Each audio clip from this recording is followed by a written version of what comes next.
Wala bang basihan yung nabanggit dati ng ombudsman na merong attempt na lumabas ng bansa, si Speaker Martin? Wala po, wala po. That was, yun pong application niya to travel because of medical treatment. That was coursed po sa leadership ng House of Representatives in due course or legally within the rules of procedure of the House. Kung sakasakali, saan po niya balak pumunta sana? Ang For medical treatment. Yeah, ang pagkakaalam ko, meron talaga siyang doktor sa heart in Singapore. Singapore. Yes. Hindi sa Singapore lang po Paris. ang balak niyang puntahan. Hindi ko siya nakokonsulta on that, no. But there was never any intent po to evade the legal process. In fact, siya po ay umattend sa Independent Commission on Infrastructure. Nilahad niya po doon yung kanyang legal position. Kinuwento niya lahat yung buong proseso ng budget hanggang sa ito ay naging batas na General Appropriations Act. Yes, sir. Sir, I understand that the defense of your client is built around the idea that there is no direct evidence directly linking the former speaker to the flood control scandal. On the other hand, you have the ombudsman insisting that the former speaker and Zaldico benefited to the amount of 56 billion pesos from flood control projects. How do you respond to that specific allegation na 56 billion? They put a number to that. Yun po ang sinasabi nating wala pong patunay, walang ugnayan. There's no evidence linking Congressman Romualdez to any of the flood control projects, no. In contrast to the others, no. Wala, in fact, wala pong masite na kung anumang klaseng proyekto yan kung saan minanipula ang bidding, in-award sa isang contractor na hindi man lang pala ginawa ang flood control project and therefore zero accomplishment. Wala pong ganun eh.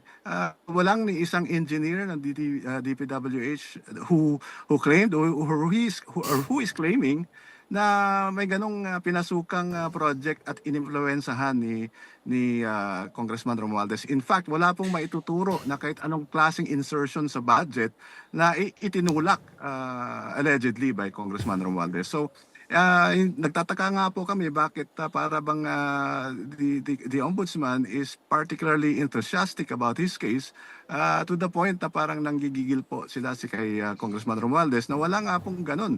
Walang ganong particular project in contrast to the allegations against the others. Why do you think that is so, sir? What do you think is the motive of the ombudsman from your point of view? Actually, we don't know. No, we are not competent to testify on the state of mind of the office of the ombudsman. But we have actually sought for his inhibition.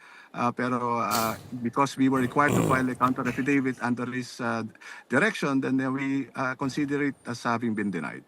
But at the same time, Attorney Fajardo, though, I mean, the question in a lot of people's minds is, can he really wash his hands off this? Because he was the former Speaker of the House, and maybe some people might have forgotten, but at one point he was a very powerful person and seen in Congress, at least, as untouchable because of his connections to Malacanang. And secondly, in relation to what Ed was saying about the Ombudsman's claim that this was to the tune of around 56 billion pesos in kickbacks from 2022 to 2025. Part of the allegation as well is that some of that money was funneled maybe not directly to him, but to companies that he is associated with, he being former Speaker Romualdez.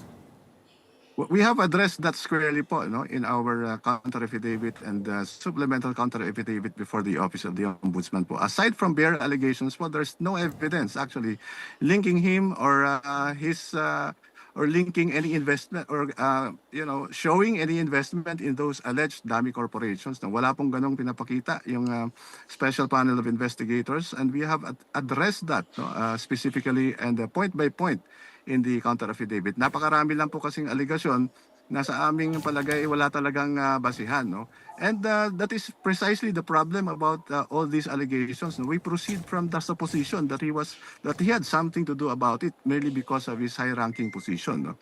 But if we study the budget, everybody signed it, no? Including the executive department. So if we're saying that Congressman Romualdez is guilty, then everybody else is guilty because that was a law. That was the General Appropriations Act. But if you have to point out a particular or specific project, then show us what it is. No? Ano yung project na pinakaialaman or in-insert ni Congressman Romualdez and say na ito nga ay isusulat mo sa isang criminal information. Ang isang criminal information po sa korte, kailangan po specific ka dyan.